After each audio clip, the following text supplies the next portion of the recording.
I'm seeing a lot of emotion stirred up in this spread, okay? And I feel like it oscillates between like distrust and also frustration and a little bit of anger. And so whatever you do, try to, maintain your composure for this week. And especially when dealing with, people you care about, people you love. Aiming to be a little bit more objective when it comes to communication. So for example, if someone is saying like, "Hey, sorry, I missed you last time. How about we catch up this week?" And you're kind of like, "Oh, when I needed you last week, you weren't there, and now you're here. When you're, like when you're free." So be a little bit careful about, not adding fuel to the fire. If somebody's communicating, just take whatever they say at face value, and don't inject that sense of cynicism or that sense of mistrust into the communication, okay? And the reason I say that is at the center of the spread, how you and your significant other or your crush are dealing with each other, we have the moon. And the moon deals with confusion. It also deals with overall. And your energy is very directed. You're very concise with communication. You're very clear. With you, everything is like yes or no. Do you like this or don't you like this? Like you're very decisive. You own your feelings. You own your emotions, and you know how you feel about somebody at all times, okay? So with the moon, it indicates to me you possibly dealing with someone who's very wishy-washy. Yes, there is a strong emotional connection, but there is also a sense of mistrust and a sense of like jealousy coming into the picture as well, where somebody says something, one thing, and they do another, or their actions are not very consistent with their words. And so, or they're not even communicating clearly. You ask them, one thing, and they respond with another. You can say like, "Hey, let's meet up at 7." And then they're like, "Oh, 7's not good for me," but they don't give you an alternative, like time. So dealing with somebody who could be very wishy-washy, non-committal, not so much non-committal, but the way they communicate kind of sucks. And I feel like your patience is wearing thin with this person. And I feel like, this is not a one-time thing. I feel like it's been happening, over and over and over again. You could have been pursuing this person for like 2 months, and you're realizing these patterns about them. Okay, so I feel like most of you are coming in with new relationships. For those who are in stable relationships, there's still, I see arguments and things brewing because somebody's not taking care of their responsibilities. But overall, I feel like, people who are newly out there dating, there's like confusion when it comes to your partner. This is your energy, the Two of Wands. Usually this is like being at a distance from a partner. Some of you could be traveling for work, and some of you have a lot of responsibilities where you have to do overtime, where you have to work on the weekends, where you've been getting out of the house, you've been like very busy, I feel. And with the Two of Wands, it's sort of like it's a relationship card, but one person is not in the picture. And the partner that you have, you're looking at your partner.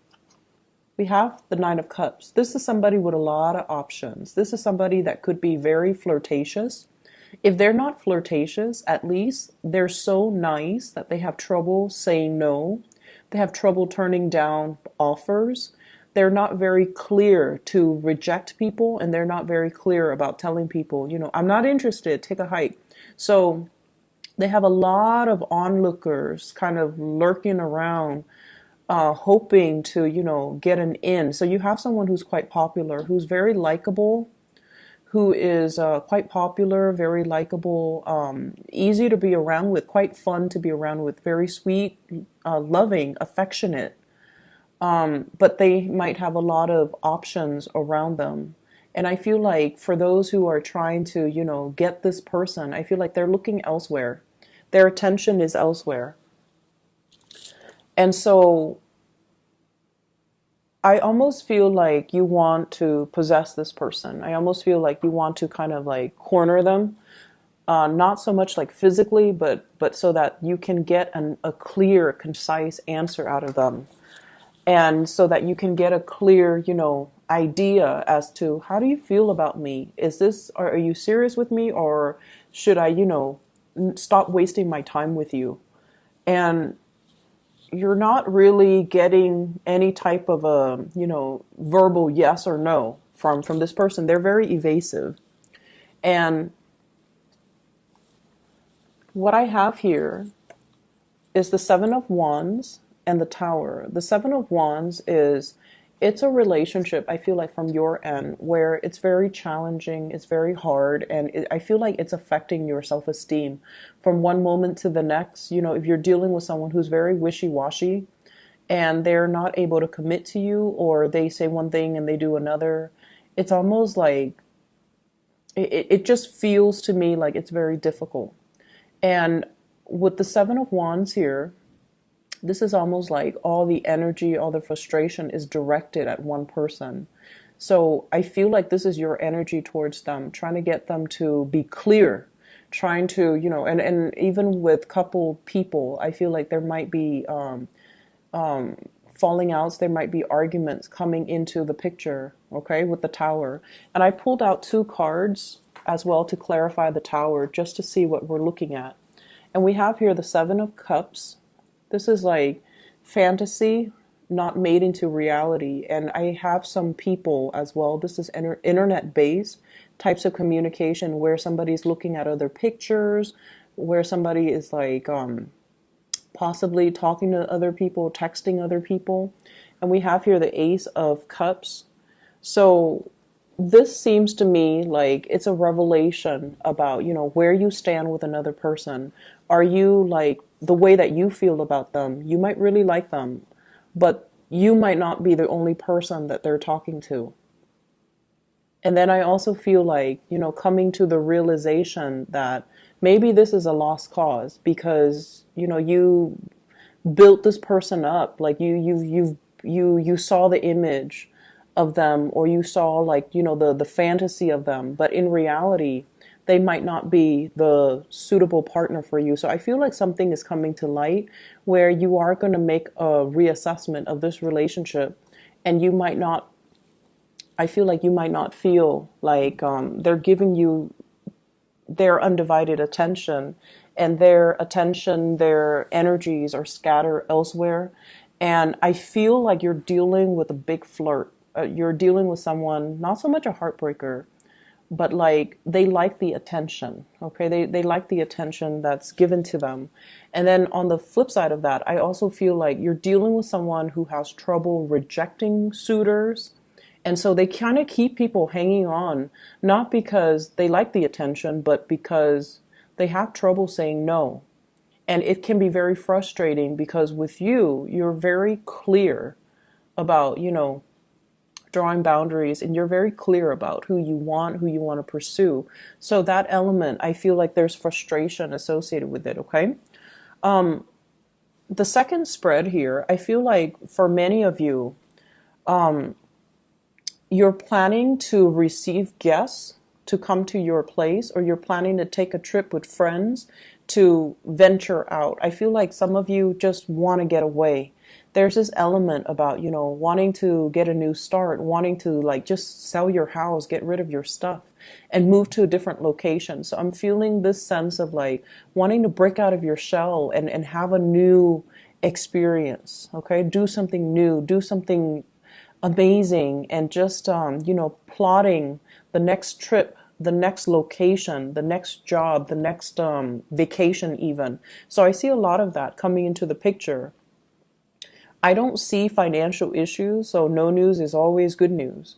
But what I do see is you want a partner in crime, okay? You're more than capable of doing things on your own, but I feel like a lot of the times you're very hesitant. You want a partner by your side, either a friend that you can travel with, somebody that you can go and have lunch with, even a dog that you can take for a walk.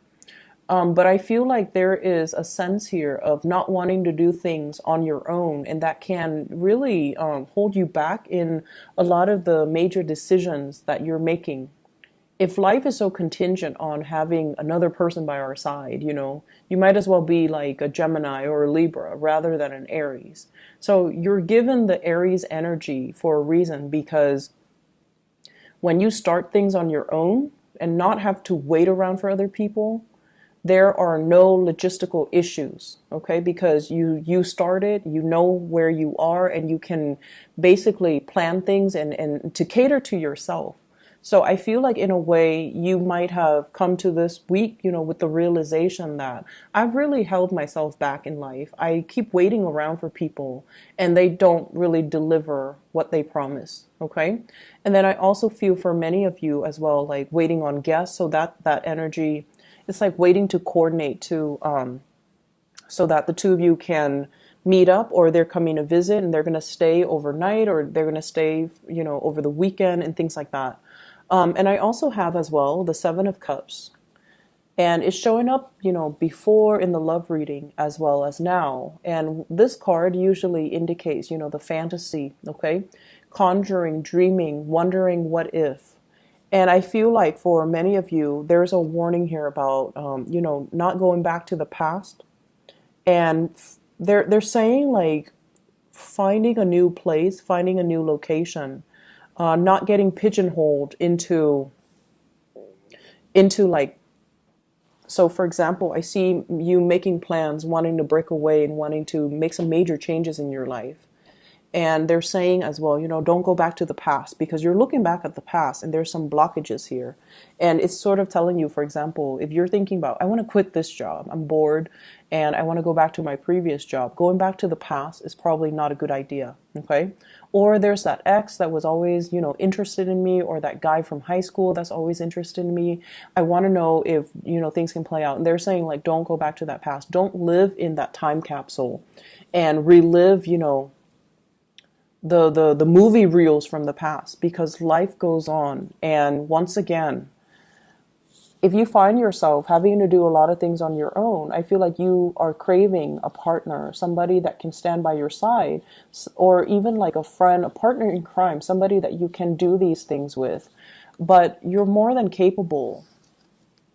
This is your energy. You need to embody your energy, and you need to, own up to the fact that I'm more than capable of doing it on my own. So I feel like a lot of plans have been delayed because you were waiting on other people, waiting for them to get their stuff together, waiting for them to, overcome their sense of like stagnation, waiting for them to finish things, waiting for their career to start.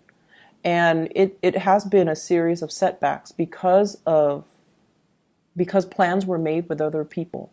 So aiming to be a lot more independent and, things like that, I feel like it's going to bode well for you with your Aries energy. It's in perfect alignment with where you're supposed to go and the person that you're supposed to become, okay?